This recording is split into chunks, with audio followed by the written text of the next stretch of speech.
જય માતાજી મિત્રો, કેમ છો બધા? મજામાં છો ને? હું છું સોનલ. સ્વાગત છે તમારું આપણી યુટ્યુબ ચેનલ ચામુંડા સ્ટુડિયોઝમાં. મિત્રો, આજે હું તમારી સમક્ષ લઈને આવી છું પુરુષોત્તમ માસની કથા, અધ્યાય બીજો, નારદજીનો પ્રશ્ન.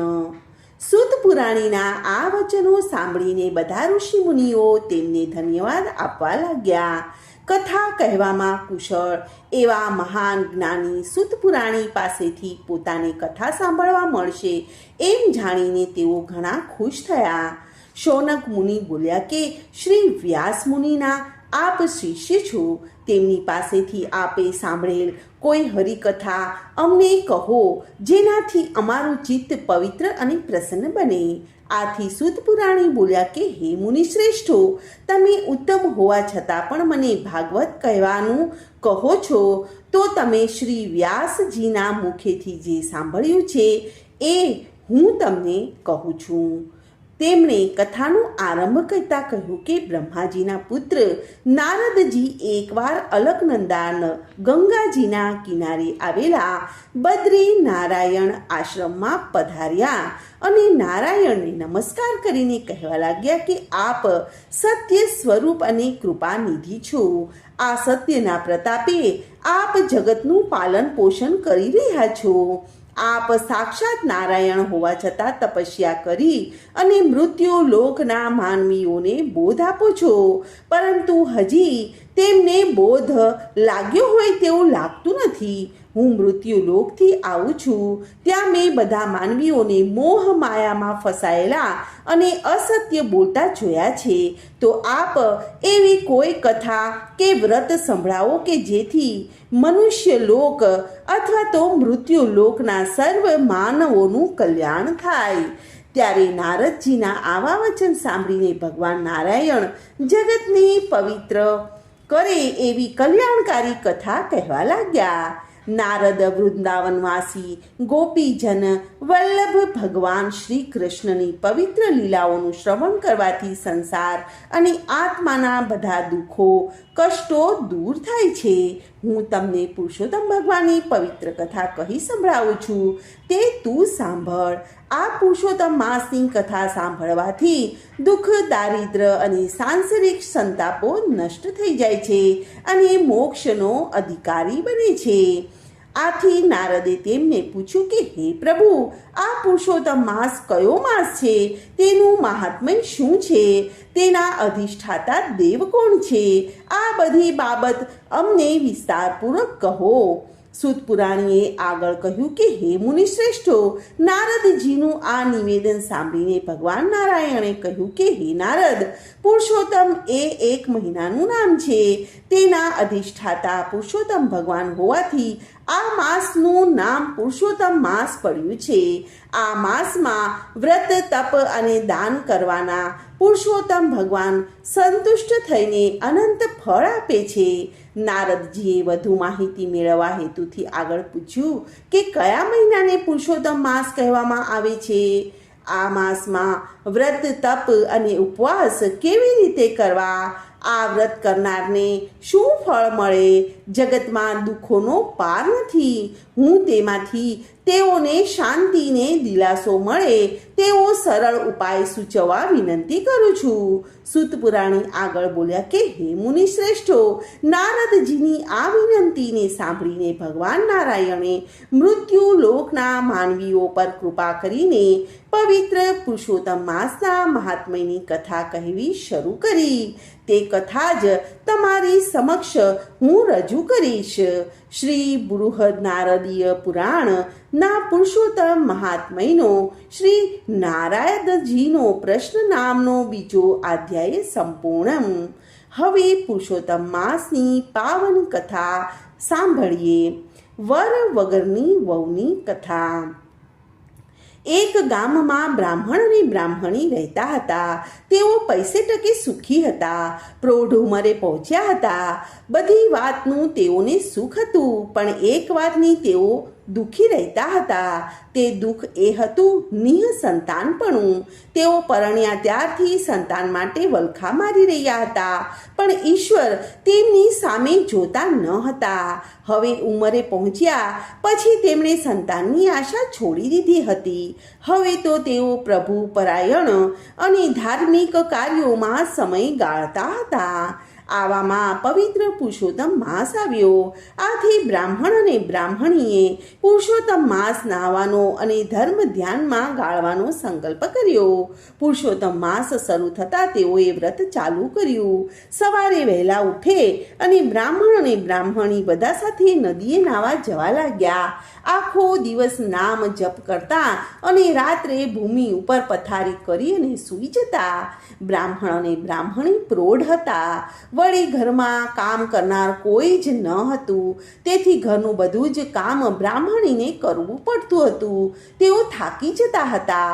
ઉપરાંત ઘરકામમાં પુરુષોત્તમ ભગવાનની ભક્તિ કરવાનો સમય ઓછો મળતો હતો, તેથી બ્રાહ્મણીનું દિલ દુભાતું હતું. એક દિવસ તેને વિચાર આવ્યો કે જો અમારે દીકરો હોત તો વહુ આવત, તે ઘરનું કામ કરત અને અમે પ્રભુનું ભજન કરત. આ વિચાર તેને બ્રાહ્મણ સમક્ષ મૂક્યો. જુઓ ને, આ તો ધર્મ ધ્યાનનો મહિમા છે અને મારો તો બધો વખત ઘરકામમાં વયો જાય છે. ઘરમાં વહુ હોય તો કેવું સારું.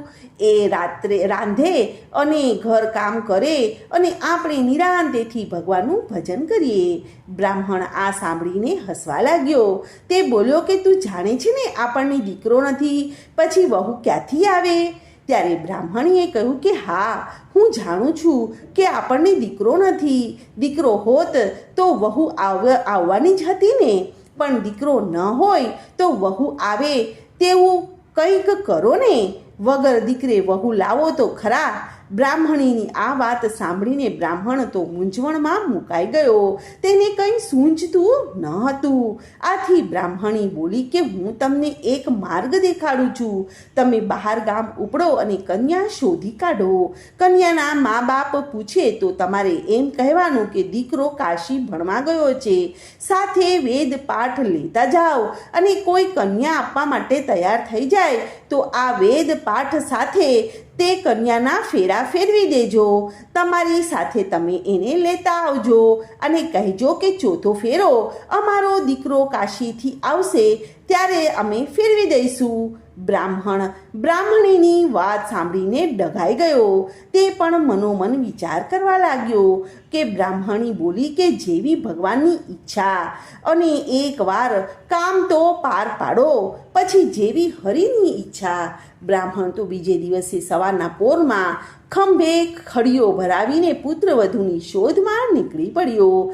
ચાલતા ચાલતા જે ગામ આવે ત્યાં બ્રાહ્મણનું ઘર નજરે પડે ત્યાં કન્યાની ભાળ કાઢતો હતો.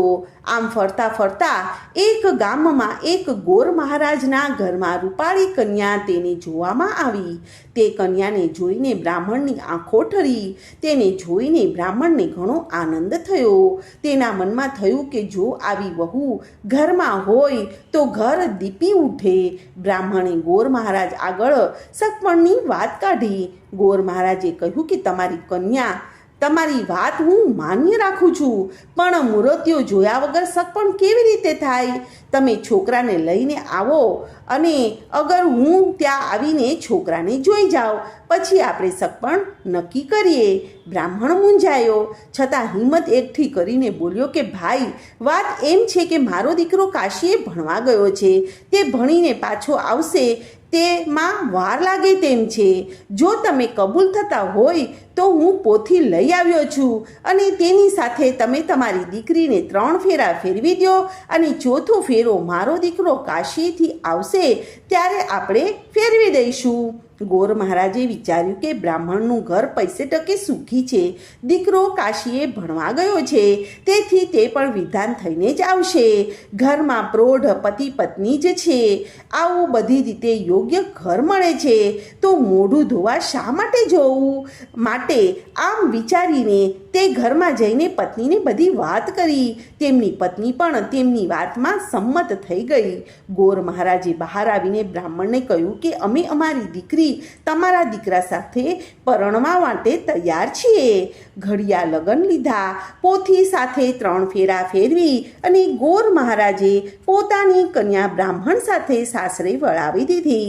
બ્રાહ્મણ તો પુત્રવધૂને લઈને ઘેર આવ્યો. બ્રાહ્મણને રૂપાળી કન્યા જોઈને આનંદનો પાર ન રહ્યો. વહુના લક્ષણ બારનામાં એ કહેવત મુજબ વહુએ ઘરમાં પગ મૂકતા વેત જ બધું કામ ઉપાડી લીધું. બ્રાહ્મણીને તો નિરાંત થઈ ગઈ. એ તો સુખેથી પ્રભુ ભજન કરવા લાગી. વહુને ઘરની ચાવીઓ સોંપી દીધી. એક દિવસની વાત છે. બ્રાહ્મણ અને બ્રાહ્મણી નદીએ સ્નાન કરવા ગયા. ઘરમાં રસોઈ કરતી હતી વહુ. ત્યાં પાડોશણ દેવતા લેવા આવી પહોંચી. ઘરમાં રૂપાળી વહુ જોઈને તેના આશ્ચર્યનો પાર ન રહ્યો. એ તો પૂછવા લાગી કે તમે કોણ છો? આ ઘરમાં મેં પહેલી વાર તમને જોયા. તમે બ્રાહ્મણ અને બ્રાહ્મણીના કોઈ સગા થતા લાગો છો. આ તો તમને પહેલી વખત અહીં જોયા, તેથી મેં તમને પૂછી લીધું. ત્યારે વહુ બોલી કે તમને ખબર નહીં હોય કે હું આ ઘરની વહુ છું. મારા સસરા પોથી સાથે મને 3 ફેરા ફેરવીને અહીં લાવ્યા છે. મારા પતિ કાશીએથી આવશે એટલે 4થો ફેરો ફેરવી દેશે.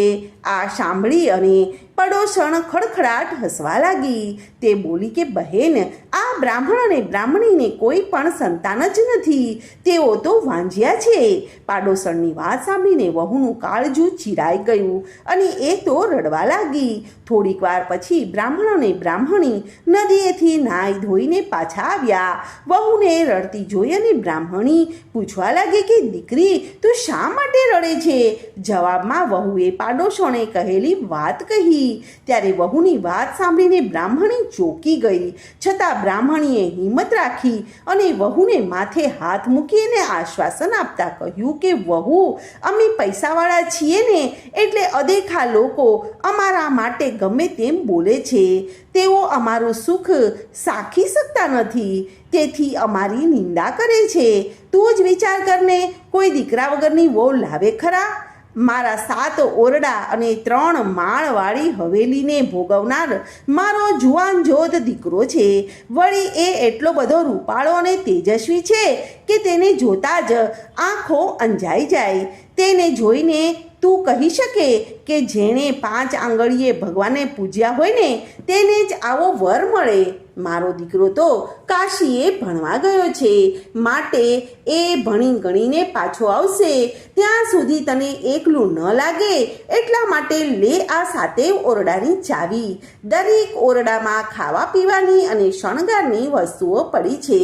ખાઓ, પીવો અને પહેરો ઓઢો. પણ એક વાતની યાદ રાખજો કે 7મો ઓરડો ઉઘાડશો નહીં. વહુએ હવેલીના 3 માળ જોયા, પણ તેમાં 7 ઓરડા બંધ હતા. તેના દરવાજાને મોટા મોટા તાળાઓ મારેલા હતા. આથી તે વિચાર કરતી કે આ 7 ઓરડામાં એવું શું છે કે તેને બંધ જ રાખવામાં આવે છે, ક્યારેક ઉઘાડવામાં આવતા નથી. વહુ પાસેથી 7 ઓરડાની ચાવીઓ આવી એટલે તેના મનમાં ધરપત રહી નહીં. એક દિવસ બ્રાહ્મણ અને બ્રાહ્મણી દેવ દર્શને ગયા. ત્યારે વહુએ પહેલો ઓરડો ઉઘાડ્યો અને તેમાં મીઠાઈ અને પકવાન જોયા. બીજા ઓરડામાં હીરના ચીર જોયા. ત્રીજામાં 16 શણગારના સાધનો જોયા. આમ દરેક ઓરડામાં સમૃદ્ધિની છોડ ઉછળતી જોઈ. અને પછી વહુને 7મો ઓરડો જોવાની એટલી બધી જિજ્ઞાસા થઈ ગઈ કે તેણે સાસુની આજ્ઞાનો ભંગ કરી અને 7મો ઓરડો ઉઘાડી નાખ્યો. ઓરડામાં પગ મૂકતાની સાથે જ એ થીજી ગઈ અને ઓરડાની વચ્ચે એક દિવ્ય તેજવાળો યુવાન દીવાના અંજવાળાની પોથી વાંચી રહ્યો હતો અને આખા ઓરડામાં સુવાસ પ્રસરેલી હતી. વહુ તો આ જોઈને સ્તબ્ધ થઈ ગઈ અને યુવાનને જોવા લાગી. તે તો ઉંબરામાં જ ઊભી રહી ગઈ. તેની ઓરડામાં જવાની હિંમત જ ન ચાલી. બારણું ઉઘાડવાનો અવાજ સાંભળીને યુવાને બારણા તરફ દ્રષ્ટિ કરીને બોલ્યો કે તમે બારણું કેમ ઉઘાડ્યું? બારણું બંધ કરી દો. મારા માતા પિતાનું પુરુષોત્તમ માસનું વ્રત તૂટી જશે. વેદનો પાઠ અધૂરો રહેશે. તમે પોથી સાથે 3 ફેરા ફર્યા એ હું જાણું છું. વ્રત પૂર્ણ થયા પછી ચોથો ફેરો હું ફરીશ. વહુની આંખમાં હર્ષના આંસુ આવી ગયા. તેણે તરત જ બારણું બંધ કરી દીધું. જ્યારે તેના સાસુ સસરા મંદિરેથી દર્શન કરીને પાછા ઘેર આવ્યા ત્યારે તે ઠાવકી થઈને અનાજ સાફ કરી રહી હતી. તેણે તરત જ સાસુ સસરાને જમવા માટે બેસાડી દીધા અને પોતે પણ જમી લીધું. પરંતુ પોતે આજ્ઞાનો ભંગ કરીને 7મો ઓરડો ઉઘાડ્યો હતો તે વાત કોઈને પણ ન કરી. હવે તે સારી રીતે સાસુ સસરાની સેવા અને ચાકરી કરતી હતી અને દરરોજ પ્રેમથી તેઓને જમાડતી હતી. આમ ને આમ પુરુષોત્તમ માસ પૂર્ણ થયો. હવે વ્રતના ઉજવણા થવા માંડ્યા. બ્રાહ્મણ અને બ્રાહ્મણીએ પણ સારી રીતે વ્રતનું ઉજવણું કર્યું. વહુને થયું કે હવે મારા પતિ માટે સાસુ સસરાને પૂછું. એણે સાસુ સસરા પાસે જઈને પૂછ્યું કે પુરુષોત્તમ માસ પૂર્ણ થયો, તેનું ઉજવણું પણ થઈ ગયું. તમારા દીકરાને બોલાવો એટલે હું તેમની સાથે ચોથો ફેરો ફરી શકું. વહુની વાત સાંભળી અને સાસુ અને સસરા પરસેવે રેબઝેબ થઈ ગયા. દીકરો તો હતો નહીં, લાવવો ક્યાંથી? તેમની લાજ પુરુષોત્તમ ભગવાન સિવાય કોઈ રાખે તેમ નહોતું. તેમણે વહુને કહ્યું કે વહુ, તમે ફિકર ન કરો, થોડા જ દિવસોમાં મારા દીકરા સાથે તમારો ચોથો ફેરો ફેરવી દઈશું. હવે બહાનું કઢાય તેમ ન હતું. આબરૂ જવાની ઘડી આવી પહોંચી હતી. તેઓ પુરુષોત્તમ ભગવાનને યાદ કરી અને સહાય કરવા માટે મનમાં ને મનમાં ગણગણી રહ્યા હતા. સાસુ સસરાને મૂંઝાતા જોઈ અને વહુ બોલી કે તમે આમ મૂંઝાઓ છો શા માટે? તમારા દીકરાને હું બોલાવું છું. બ્રાહ્મણ અને બ્રાહ્મણી ચકિત થઈને એકબીજાની સામે તાકી રહ્યા. તેમણે લઈને વહુ 7મા ઓરડા આગળ આવી અને બારણું ઉઘાડ્યું તો ઓરડામાંથી તેજસ્વી પુરુષોત્તમ ભગવાન બહાર આવ્યા. યુવાનનું તેજસ્વી રૂપ જોઈને બ્રાહ્મણ અને બ્રાહ્મણી સમજી ગયા કે આ યુવાન તે જ પુરુષોત્તમ ભગવાન છે. તેમના વ્રતના પ્રભાવે પ્રસન્ન થઈને આ લીલા તેમણે કરી છે. તેઓ સ્વયં તેમના પુત્ર તરીકે પ્રગટ થયા છે. ભગવાનની લાજ રાખવા તેઓ સ્વયં પધાર્યા છે. બ્રાહ્મણ અને બ્રાહ્મણી તેમના પગમાં પડી ગયા અને ગળે લગાવ્યા. વહુ પણ યુવાનને પગે પડી. તે જ દિવસે બ્રાહ્મણના ઘરે ચોરી રચાઈ અને ચોરીમાં ગોર મહારાજે હસ્તમેળાપ કરાવી અને ચોથો ફેરો ફેરાવ્યો. આમ લગ્ન વિધિ પૂર્ણ થયા અને હર્ષ ઘેરી વહુ હર્ષ ઘેલી બની ગઈ. બ્રાહ્મણ અને બ્રાહ્મણી પણ હર્ષ ઘેલા થઈ ગયા. તેમને તો પુરુષોત્તમ માસના વ્રતના પ્રભાવે તેમની લાજ રહી ગઈ અને વગર દીકરે વહુ આવી ગઈ. હે પુરુષોત્તમ ભગવાન, જેવા તમે બ્રાહ્મણ અને બ્રાહ્મણીને ફળ્યા તેમ પુરુષોત્તમ ભગવાનનું વ્રત કરનાર, નાહનાર અને તેમજ કથા વાર્તા વાંચનાર તથા સાંભળનારને ફળજો અને રૂડી સંપત્તિ અને સંતતિ આપજો. બોલો શ્રી પુરુષોત્તમ ભગવાનની જય. કૃષ્ણ કનૈયા લાલ કી જય.